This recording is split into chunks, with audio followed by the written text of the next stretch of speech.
प्राणनाथ प्यारे की जय।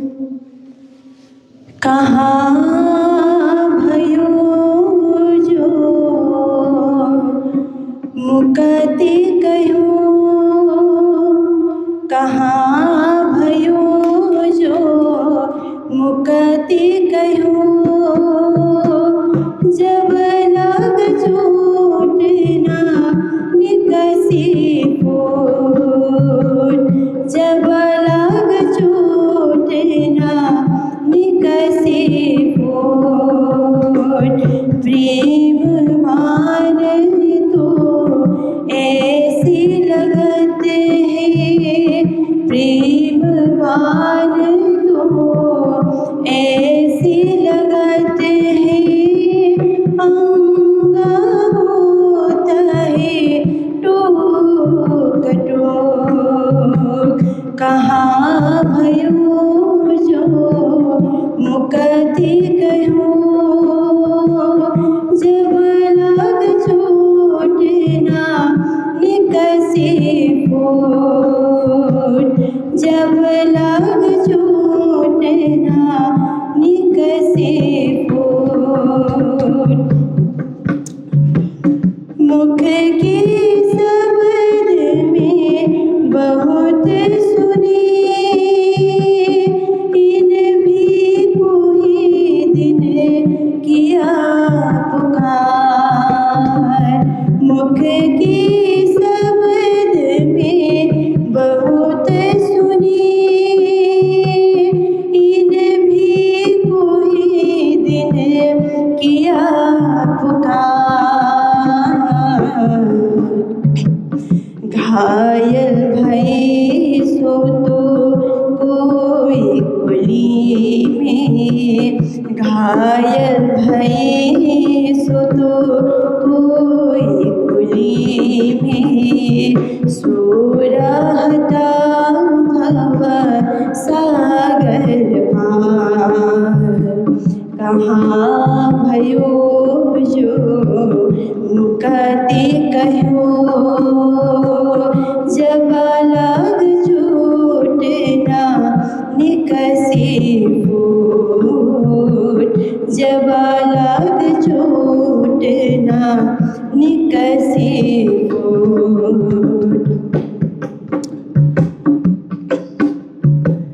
वाको आग खाग बाग नाग डरावे, गुना अंग इंद्र से होत रहते। वाको आग खाग बाग नाग डरावे, गुना अंग इंद्र से होत रहते। डर सकल स्वामी इनसे डर पत, डर सकल स्वामी इनसे डर पत।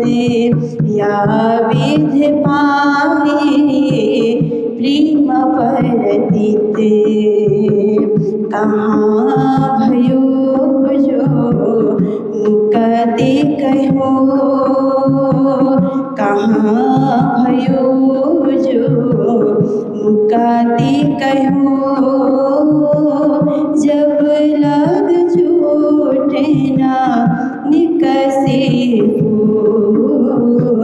जब लग चोट ना निकसे जिन बानी भवना चोदी सोनार हमसे रहत है न्यारी। जिन बानी भवना चोदी सोनार हमसे रहत है न्यारी। दुख में बैठी सुख लेवी महामती, दुख में बैठी सुख लेवी महामती। पार के पार पिया की प्यारी, पार के पार पिया की प्यारी।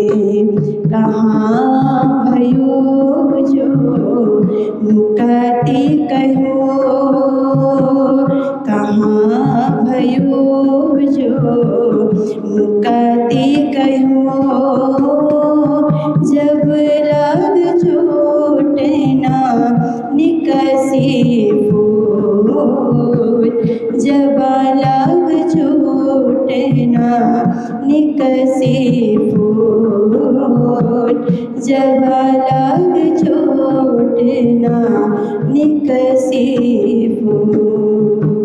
बोले श्री प्राणनाथ प्यारे की जय। इन विद कई बहुत ज़्यादा से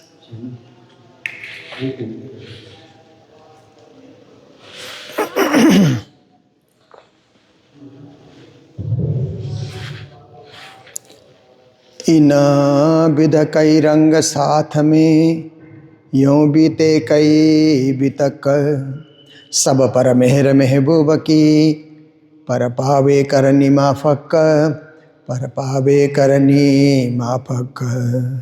बोलो कृष्ण कन्हैया लाल की, श्री निजानंद स्वामी की, श्री प्राणनाथ प्यारे की, महारानी बाईजुराज की, महाराजा छत्रसाल की, गुरुजी मंगलदास महाराज की, श्री कृष्ण प्रणामी धर्म की, तीनों पुरी धाम की, सर्व सुंदर साथ की, दुख माया धनी पे माग के प्रणाम। उपस्थित धर्मप्राण शिरोमणि सुंदर साथ जी, माताएं बहनें भाइयों, देखिए संसार सुख दुख का खेल है। कभी सुख कभी दुख, ये संसार का नियम है। कभी हार कभी जीत, ये भी संसार का नियम है। और कभी क्या है कि धन की प्राप्ति होना, कभी नुकसान होना, ये भी संसार की रीत है। क्योंकि यहाँ विपरीत परिस्थितियाँ हैं, अनुकूल परिस्थिति नहीं है, विपरीत। कभी अनुकूल कभी प्रतिकूल, उसको विपरीत कहा जाता है ना। तो संसार में विपरीत चीज़ें प्रारंभ से है, सृष्टि से ही है। जन्म है तो मृत्यु है ही है। जन्म होने के बाद सदा जीता रहेगा, ऐसी कोई बात नहीं है। जहाँ जन्म हुआ फिर धीरे धीरे धीरे करके उसकी मृत्यु अवश्यम भावी है। अवश्यम भाविनो भावा भवंती महतामपि, कहते हैं ना, ये अवश्य होने वाली चीज़ है। और बड़े बड़े लोगों में भी यह घटना घट जाती है। महान लोग, महान पुरुष, संत पुरुष, अवतारी पुरुष, वो भी आएंगे और जाएंगे, देह धारण करके आएंगे, एक दिन जाएंगे। तो जब तक जीते हैं तब तक भी सुख दुख ये साथ साथ चलता ही रहेगा। जैसे देखिए प्रभु राम की जीवनी को देखिए, रामायण कहा जाता है ना। श्री राम प्रभु की जीवनी को रामायण कहा जाता है।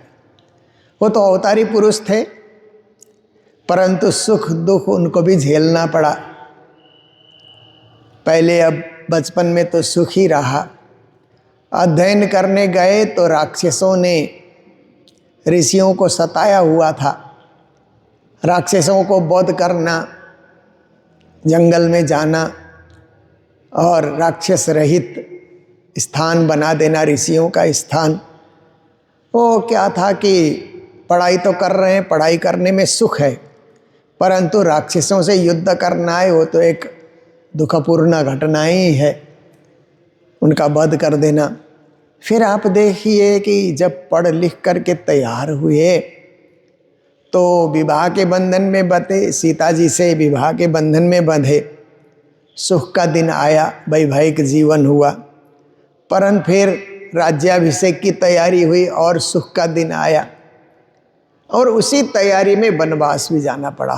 14 साल के लिए वनवास जाना पड़ा, दुख का दिन।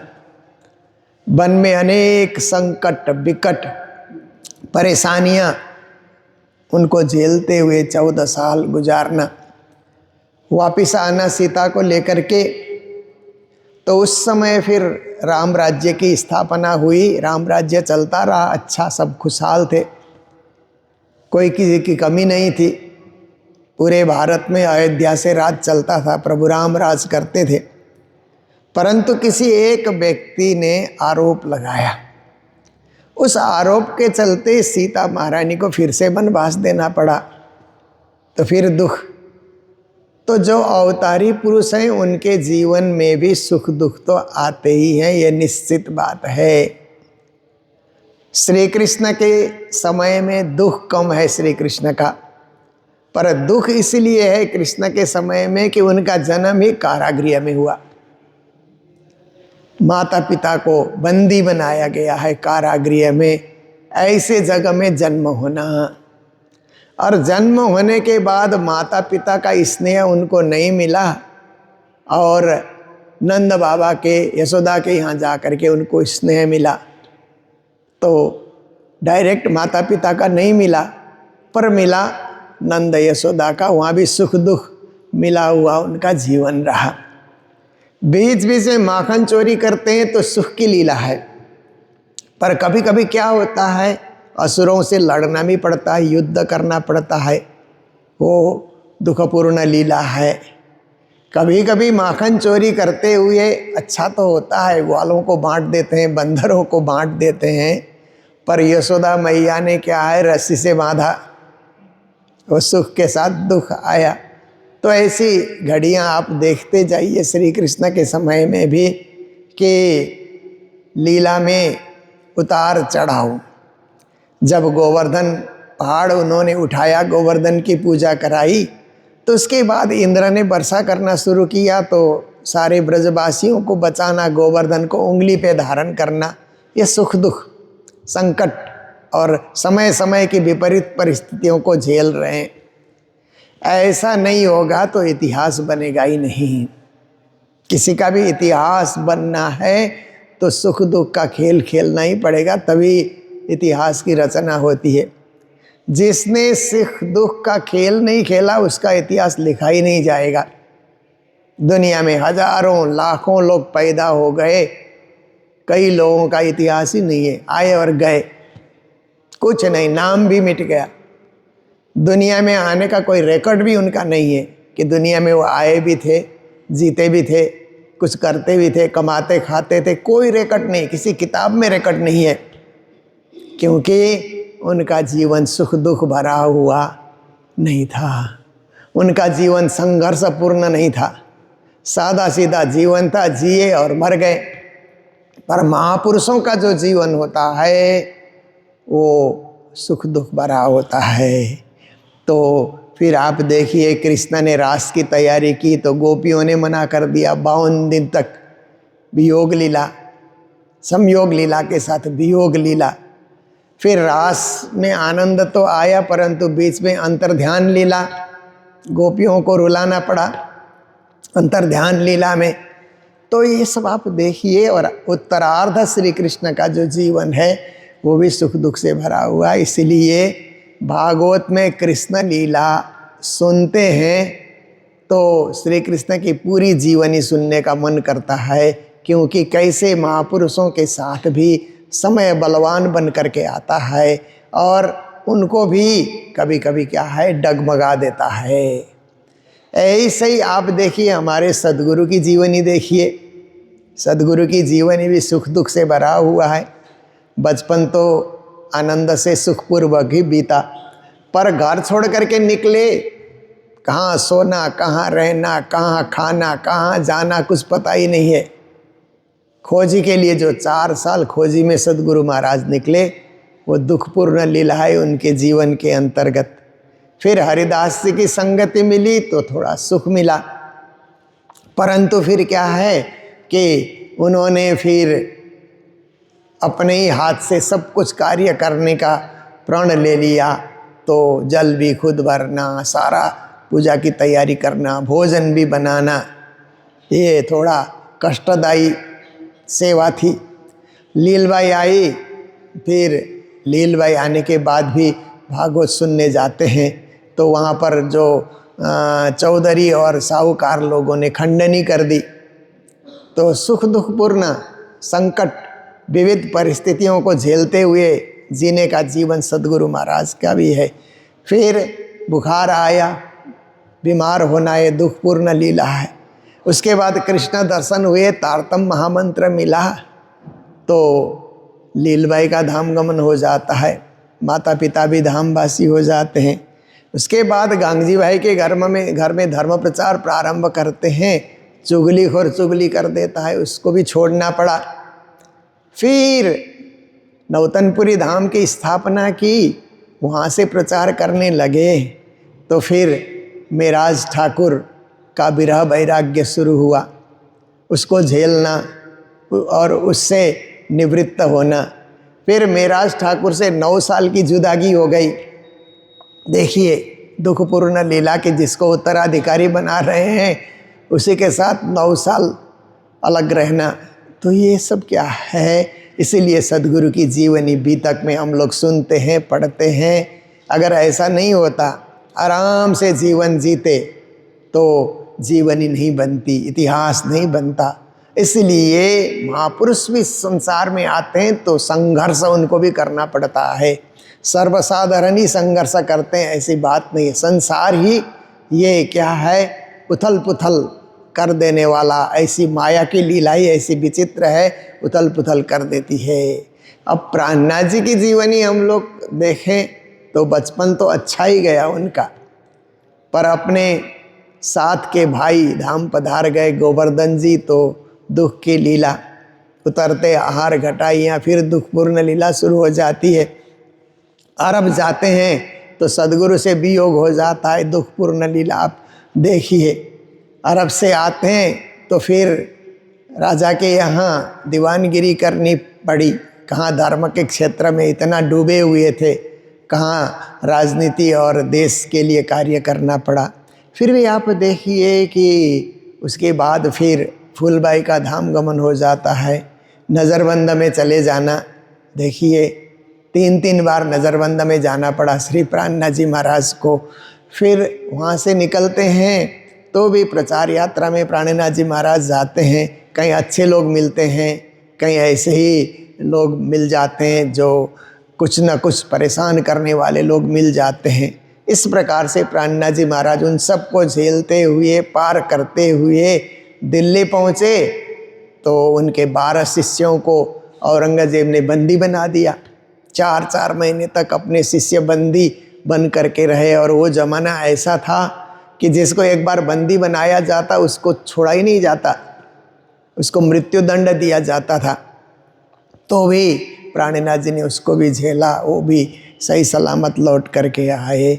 और जब उदयपुर से मंदसौर जाते हैं, उदयपुर के सुंदर साथ में संकट आया तो राज्य से प्रार्थना की, बालो ब्रह रसभीनो दुखपूर्ण, उन्होंने आराधना राज्य से की है, प्रार्थनाएं उन्होंने की है।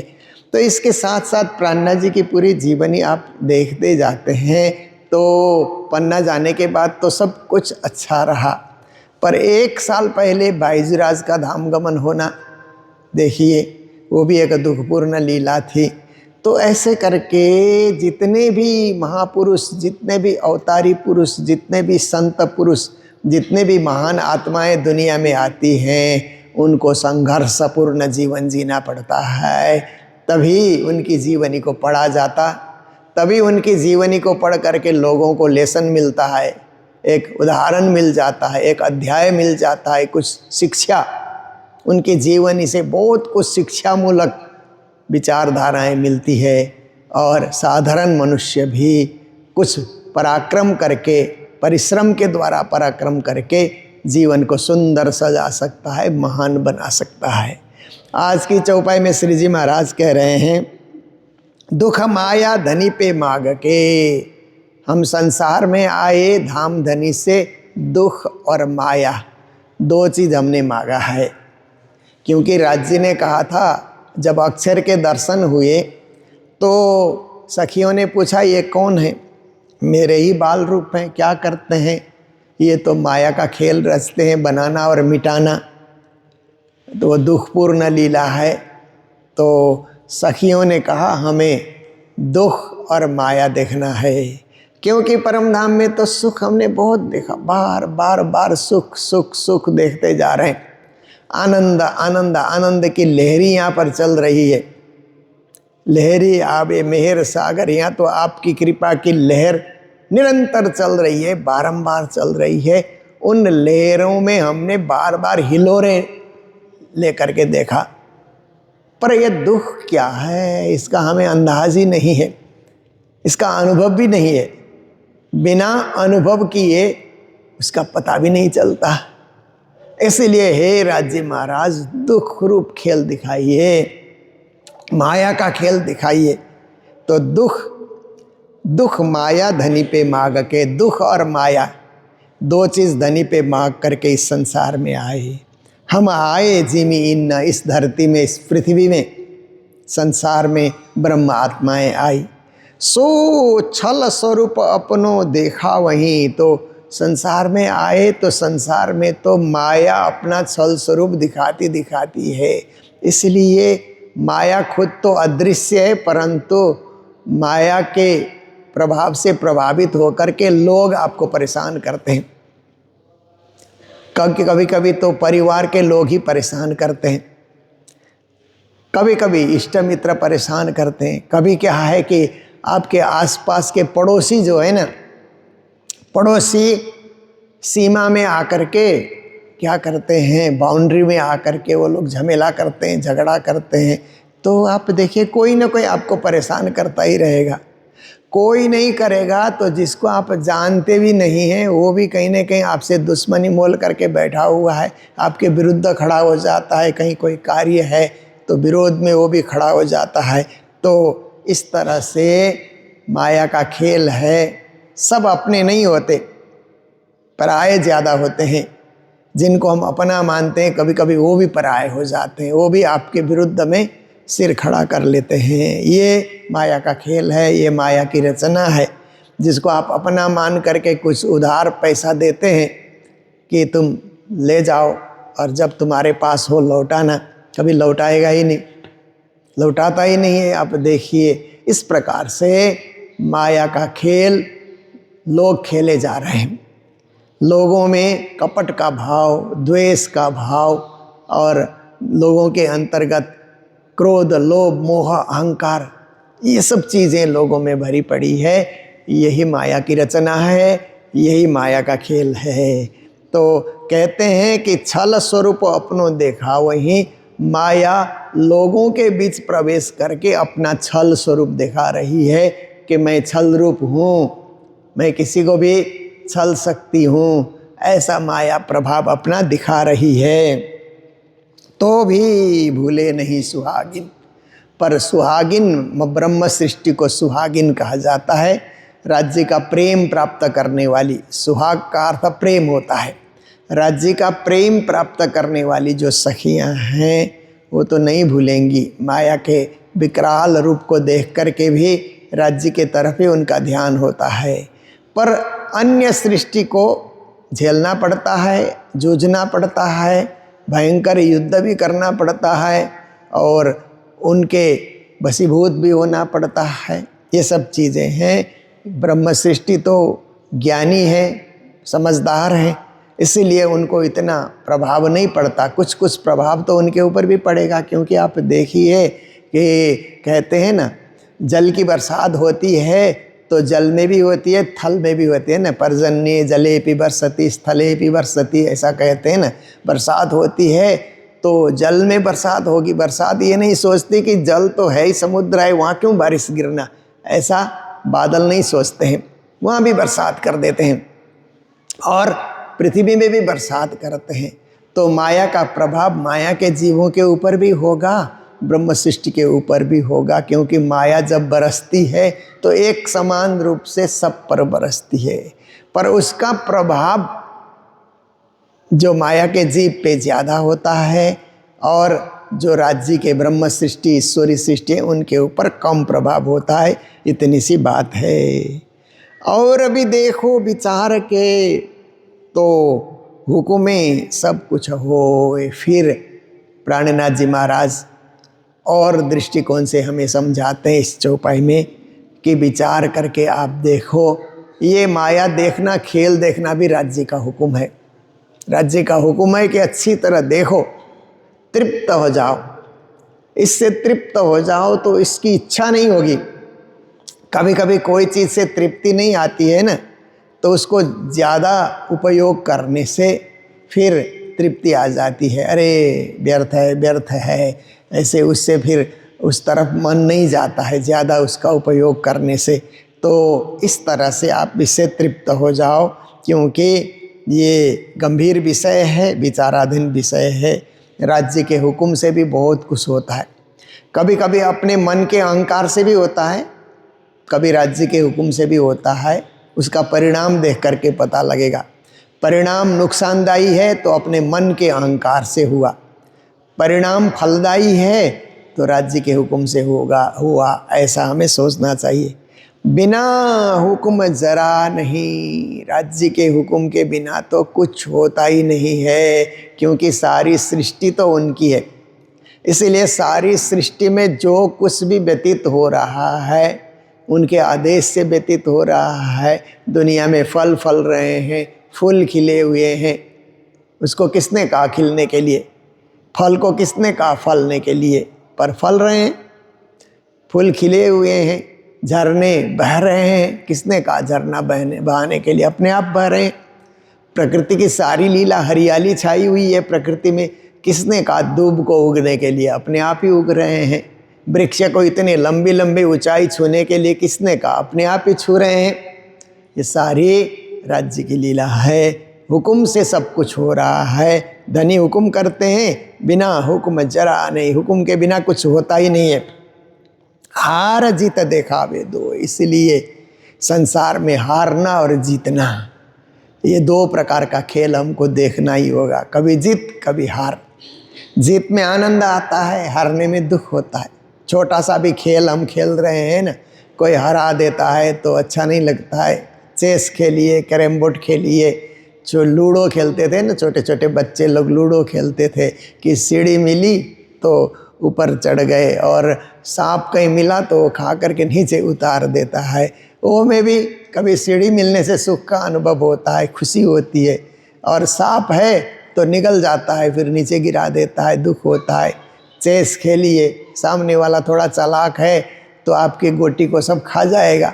कैरम बोर्ड खेलिए तो सामने वाला चालाक है, खिलाड़ी है, तो आपको हरा देगा। कहीं भी कुछ भी खेलिए, फुटबॉल खेलिए, क्रिकेट खेलिए, या बैडमिंटन खेलिए, या और भी कुछ आप खेलिए, दुनिया में सैकड़ों खेल है, हार जीत है उसमें। जीतने में आनंद आता है, हारने में दुख होता है। स्कूल की पढ़ाई कीजिए, पास करने में आनंद आता है, फेल होने में दुख होता है।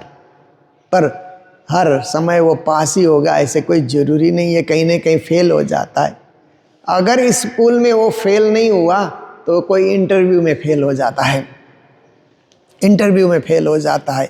या सब कुछ सही है तो विदेश नौकरी के लिए वीज़ा उसको नहीं लगता है, वीज़ा लेने जाता है तो वीज़ा नहीं लगता है उसके पासपोर्ट में, तो दुख होता है। ये खेल है संसार का।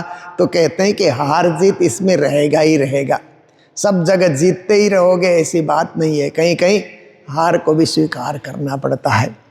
तो हार को स्वीकार करने से अहंकार दूर हो जाता है, और जीत को स्वीकार करने से कभी कभी अहंकार पनपने लगता है कि मैं विजयी हूँ, मैं विजयी हूँ। ये अहंकार लेकर के भी नहीं जाना चाहिए, इसीलिए मैं भी पराजित हो सकता हूँ, ऐसा भी अनुभव कराने के लिए ये सुख दुख का खेल चल रहा है। महामत कहे लिया माग के, ए धनी दिखाया छल्ला, ये प्रकरण की अंतिम चौपाई है। महामती कहते हैं हमने मांगा है, और ये छल रूप खेल धनी हमको दिखा रहे हैं। तो छल में तो हम छले जाएंगे ही छले जाएंगे, कहीं ना कहीं छले जाएंगे। ऐसा ये खेल है। जैसे आप देखिए ना, पहले पहले एक खेल होता था ना, आँख में पट्टी बांध करके कौन क्या है उसको छू करके पहचान जाना, ऐसा भी खेल होता था ना। इसी तरह माया ने हमारे आँखों पे पट्टी बांध रखा है, अज्ञान रूपी पट्टी बांध रखा है, और हम चले जाते हैं, सबको सही खेल नहीं खेल पाते। जो सन्मुख रहसी धनी धाम सो, कहते हैं वही जीतेगा जो धाम धनी के सन्मुख रहता है। साहिब सो सन्मुख सदा, राज्य के सन्मुख हो करके। राज्य के सन्मुख होने की बात क्या है कि सुबह आरती में हम भाग लें, पूजा में भाग लें, चर्चा में हम भाग लें, और कहीं मेला मंडली हो रहे हैं उसमें भाग लें, सत्कर्म में भाग लें, सत्शास्त्र के अध्ययन करने में भाग लें, तो राज्य के सन्मुख हैं। उसमें भाग नहीं लेते, उससे भागते हैं। एक होता है सहभागी बनना, एक है भाग जाना, वहाँ से कर काम में भाग जाना। ऐसे होते हैं ना, कई लोग होते हैं कि कोई भी काम बताओ तो फट से वहाँ से भाग जाते हैं, निकल जाते हैं। तो ऐसे लोग कभी सफल नहीं होंगे। जो सन्मुख रहेंगे, करेंगे कार्य, कर्तव्य करेंगे, वही धाम के धनी के चरणों में पहुँचते हैं। सो कैसी छल को बल, और सन्मुख होकर के लड़ने वाले लोग ही छल का बल कितना है वो समझ सकते हैं, जान सकते हैं, उसकी परिभाषा कर सकते हैं। भागने वाले कभी उसकी परिभाषा नहीं कर सकते। इसलिए किसी भी परिस्थिति में किसी जिम्मेदारी से हमें भागना नहीं है। जिम्मेदारी वहन करके अंत घड़ी तक राज्य के चरणों में पहुंचने तक हमारी जिम्मेदारी है। उसके बाद राज्य की जिम्मेदारी। संसार में हम आए तो जब से आए तब से लेकर के जब तक वहाँ जाएंगे नहीं, हमारी जिम्मेदारी है। हमें भजन करना, भक्ति करना, सेवा करना, सुमिरन करना, राज्य को याद करना, संसार का काम करना, परिवार के लिए अच्छा काम करना, कमाई करना, ये हमारी जिम्मेदारी है। जब हमारी जिम्मेदारी पूरी होगी तो राज्य के चरणों में पहुँचेंगे। फिर परम धाम में कैसे लीला विहार करना, ये राज्य की जिम्मेदारी है। कैसे सखियों को प्रसन्न रखना, ये राज्य की जिम्मेदारी है। तो कहते हैं वो जूझने वाले ही माया का बल, छल का बल बता सकते हैं। इसलिए संघर्ष से घबराओ नहीं, संघर्ष एक जीवन की शिक्षा है। इसलिए कभी भी परेशानी से हमें भागना नहीं है। परेशानियों को पार करते हुए, झेलते हुए परम पद और मोक्ष पद को पाना है। इसी के साथ मंगल धाम में जो भंडारे की सेवा आई है, 9 तारीख, क्योंकि मैं बाहर प्रचार यात्रा में था, मंगल धाम से बाहर था, तो यहाँ जो भंडारे की सेवाएं आई हैं, ये 9 तारीख की सेवा आई है। राजभोग, दोपहर का, सायंकालीन, तीनों समय के भंडारे की सेवा। श्रीमती पवित्रा शर्मा, श्रीमती बिमला शर्मा, श्रीमती अमृत शर्मा, श्री अमृत शर्मा एवं संपूर्ण परिवार की ओर से जो बागडोगरा और कालचिनी निवासी हैं, उन्होंने ये सेवा प्रदान की थी, तीनों समय की सेवा। उनको मंगल बधाई। और 10 तारीख जो भंडारे की सेवा है, नासिक निवासी सावित्री देवी त्रियोगी नारायण, उनके पुत्र पीयूष के जन्मदिन के अवसर पर ये 10 तारीख भंडारे की सेवा हुई। और उसी दिन सिक्किम से श्री RS भंडारी और चंद्रकला भंडारी अपने ज्येष्ठ पुत्र के विवाह के उपलक्ष्य में यहाँ पर आए हुए थे। विवाह का कार्य भी यहीं संपन्न हुआ। उनकी ओर से भी भंडारे की सेवा मिली है। तो सभी को मंगल बधाई, मंगल कामनाएं व्यक्त करते हुए आज की प्रकरण को, आज की चौपाई को यहीं विराम देने जा रहे हैं। जय जयकार के साथ बोलो सतगुरु महाराज की, श्री प्राणनाथ प्यारे की, सर्व सुंदर साथ की। महामत कहे लिया माग के, ए धनिये दिखाया छल, जो सन्मुख रहसी धनि धाम सो, सो कैसी छल को बल्ला, सो कैसी छल को बल। बोलो श्री प्राणनाथ प्यारे की, श्री धाम के धनी की प्रणाम।